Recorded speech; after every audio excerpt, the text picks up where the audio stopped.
Hey loves, welcome or welcome back to my channel. If you are new here, my name is Faith, and today guys, I'll be checking out Joe Rogan is shocked to learn about Thomas Sowell's wisdom. And you guys, I'm super excited as always. If you're here to subscribe to this channel, please consider subscribing, give this video a massive thumbs up, comment, share, and all that good stuff. And without much ado, let's see what this video is all about. So, do you know Thomas Sowell?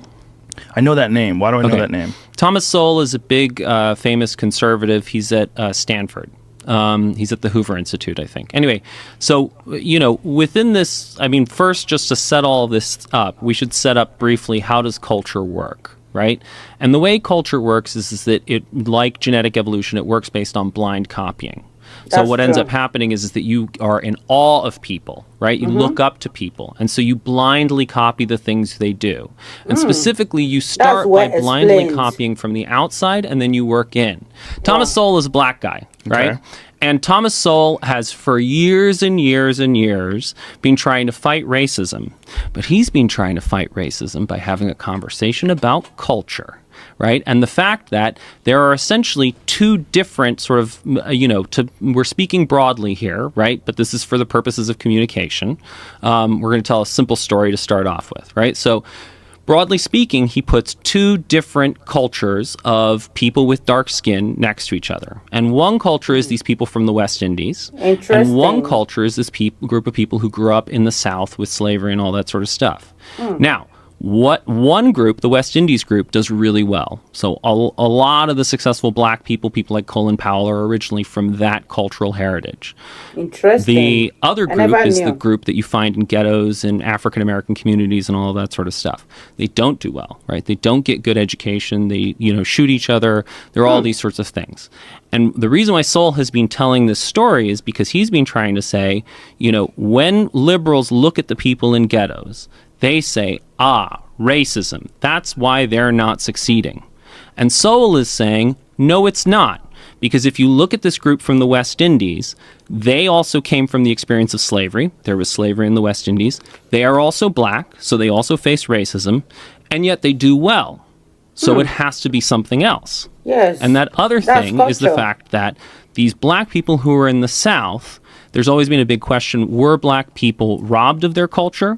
Or did they preserve their authentic African culture?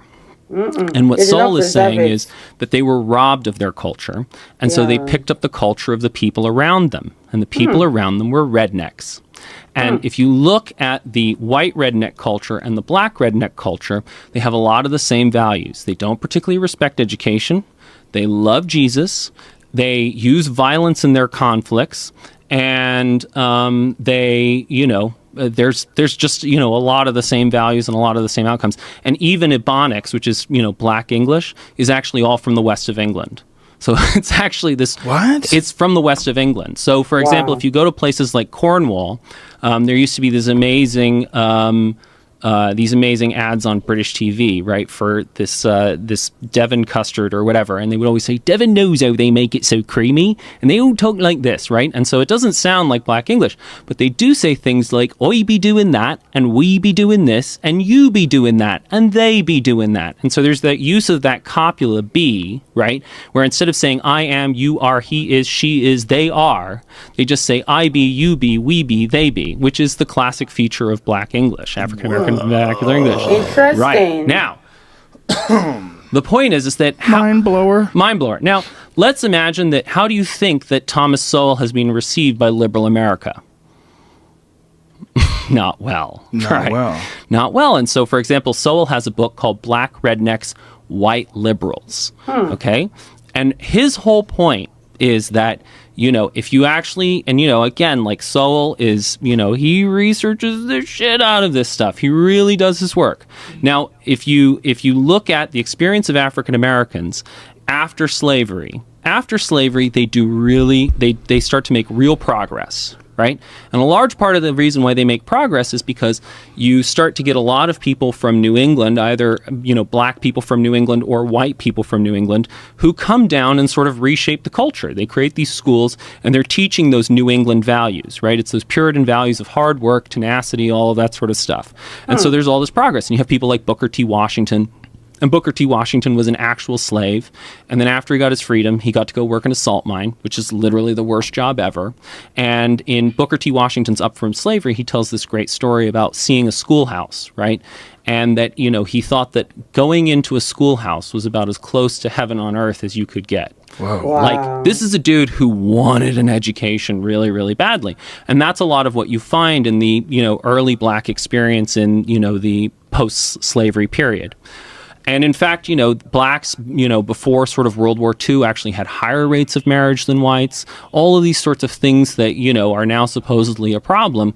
And then there's this turnaround, right? The black experience starts to go south, right? It starts to get worse. And what year is this around? This is post-World War II, right? So post-slavery, black people experience a rebounding. They're starting to make some progress. There's ambition. Progress. Yeah. And I mean, if in terms of books to read, like, because a large part of what I'm trying to do in general is really let's move to the place of all people are created equal. Like, let's remove all these stupid distinctions, right? And really live that principle. And the problem is that in order to really live that principle, you need a new narrative that beats slavery. So, it's not, if you go and talk to racists, you can't just say racism is bad. Like, that doesn't destroy racism. Right? What destroys racism is when you make sense of the things that they know, right? They see, people who are violent in the ghettos, or they see crime, or they see a lack of education, or they see that Africa is poor. And you're able to tell a better story that makes sense of the things that they know, but also comes out with the conclusion, oh, we actually all have the same potential. Wow, mind blown, you guys.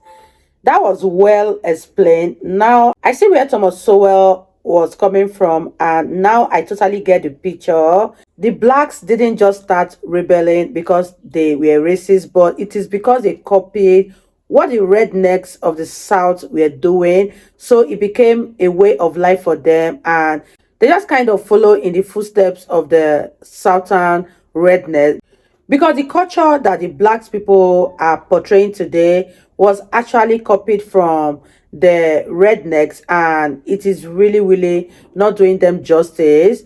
All of this does not have to do with racism, but rather it all stems from culture. And you guys know that culture is a way of life. It can't be changed. It's going to be so hard for people to change the way they live their life. And it's going to be one heck of a job to change the way they've been living their life. Hence, this racism, this whole rebellious character, is going to take a long ass while to erase out of the society. Let me know what you guys think about this video. It was really an eye-opener. It was really very educating, and I loved it so much. And you guys, this is me officially signing out. I'll see you guys in my next video.